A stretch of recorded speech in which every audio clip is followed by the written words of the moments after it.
guys? This is Crisps HD, and I am doing a infected class setup for you guys who don't know how to make it with no ammo.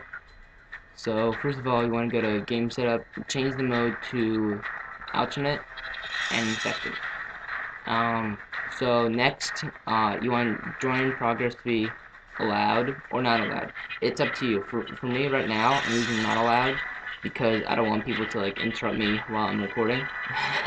So I just have not allowed. You can do allowed. I only do allowed because like if they're initially infected, they want to go back into the game, and they might be pissed off because someone's in like a really good spot and they don't know how to get them. And like I give them a second chance. I guess it's not their fault that they got infected, so I just screw it, whatever. I'll just give it to them. So yeah, the options you want. This is the most important part. You want time limited, unlimited. Time limit, unlimited. That's kind of weird. You want the health regeneration to be normal, but you can change it to whatever you want. I extremely recommend normal. It's like the most easiest way, most like I don't know, but like it's the best way. So onto the class setup. So initial infected, you do not want to mess with the primary and secondary at all. Like it's if you do, then they will have ammo and you will be screwed over. And you have to like go back into it, reset everything, and just it's a pain in the ass. So yeah, you want the initial infected to have throwing knife. You want them to have Juggernaut enabled, not disabled, enabled. Well, it's up to you. If you want them to have, if you just want them to have a throwing knife, it's just easier to kill them with if they're not a Juggernaut. So I just use a Juggernaut enabled because you just want the game to be basically like sped up more, I guess. And you do not want to mess around with the tactical with this. You can use tactical insertion, but it's like I don't think it's worth it. So perk 1, you use extreme conditioning. Perk 2, quick draw. Perk 3, that sounds, yeah. I was about to say that sounds pro, but yeah. So death streak, no, nothing. That's just despicable. So yeah, now to the infected. You do not want to mess around with the primary and secondary. Again, you want them to have nothing on lethal. Tactical, you want them to have the tactical insertion. Perk 1, you want them to have extreme conditioning, same ones as the Juggernaut. Quick draw, so they can like put their tactical insertion down faster. Perk 3, dead silence.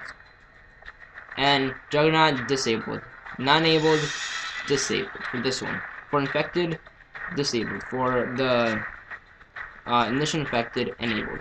So now onto the survivors. Perk 2, you want them to have overkill, so they can have 2 weapons. And then perk 1, you want them to have scavenger.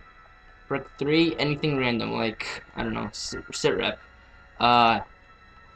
So, yeah, you want lethal to be bouncing Betty, tactical to be portable radar. You can change the lethal to whatever you want, but definitely tactical, you want them to have the portable radar. I've been like a few games that use the EMP grenade, I don't know why, but you want them to have portable radar for most of the part. So the primary, it doesn't matter what's it called, what guns you use, besides the riot shield. The riot shield is just like, it's just terrible. I mean, like, they can knife you, like, behind the back, like, they can, like, basically, like, what's it called? Shank you. So I normally use submachine gun or a assault rifle, but for this case I'll use submachine gun. The MP45. This is like what I use normally. With stability and extended mags. Next one, I either use a sniper rifle, which is the L118 or the MSR, or the shotgun, which is the Striker or the Spaz, or the KSG. But I normally use the Striker with range and grip. So now onto the strike package. This is probably the most important part of the survivor setup. You want them to have specialist with extreme conditioning as the first one, and then sleight of hand as the second one, and then anything random for the third one. Like I would say assassin or quick draw, one of those two. Because like the third one doesn't really matter. So yeah, that's pretty much it, guys. So I hope you guys like. Infected gameplay is coming soon. Rate, comment, subscribe. Oh, and one more thing, you can save your settings if you press square, and I already have it, so I'll just use it again as an empty one. So square for the PS3, and I think X for Xbox. So rate, comment, subscribe for infected gameplay, and